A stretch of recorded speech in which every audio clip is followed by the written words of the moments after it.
யோ எங்கயா போய் தொலைஞ்ச? அரை மணி நேரமா வெயில நின்னுட்டு இருக்க, இவ்வளவு நேரம் கழிச்சு வர? சார் நீங்க எங்கயா சார் நின்னுட்டு இருந்தீங்க? நானும் இங்க தான் சார் நின்னுட்டு இருந்தேன். அப்பனா நான் அவ்வளவு நேரம் போன் பண்ணிட்டு இருக்கேன், போன் எடுத்து நான் இங்கதான் இருக்கேன்னு சொல்ல வேண்டியதானயா? சார் நீங்க கால் பண்ணிருந்தா என்னால எடுத்துக்க முடியாது சார். ஏன்? ஏன்னா நான் முந்தா நேத்து தானே வந்து இங்க நின்னுட்டு இருந்தேன். முந்தா நேத்து நீங்க எப்படி எனக்கு கால் பண்ணி நான் வீட்ல இருந்து கிளம்பி இந்த லொகேஷன் வந்து என்ன பிக்கப் பண்ணிக்கோன்னு சொல்லுவீங்க. இது வித்தியாசமா தானே சார் இருக்கு. இது என்னமா சார் நீங்க சொல்லுவீங்க? ஓ ஃபர்ஸ்ட் வண்டி அடியா, டைம் ஆகுது. கூட எப்படி போக போறேன்னு தெரியலையே.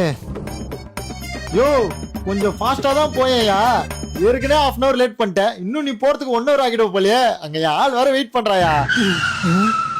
இதோ பாருங்க சார், ஸ்பீட் நல்லதுக்கு இல்ல. இப்போ என்ன சார் ஸ்பீடா போய் கப்பாசார் வாங்க போறோம். பொறுமையாவே போவோம் சார்.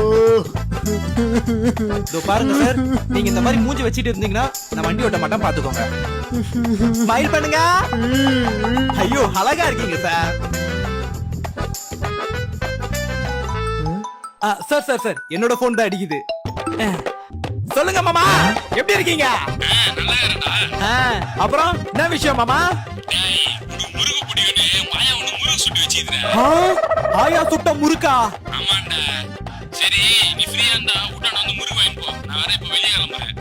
நான் ஃப்ரீயா தான் மாமா இருக்கேன். இதோ 5 நிமிஷம் நீங்க போறதுக்குள்ளே நான் வந்துடுறேன். வந்துட்டேன். பொறுமையா போயாயோ, பயமாகுதியா?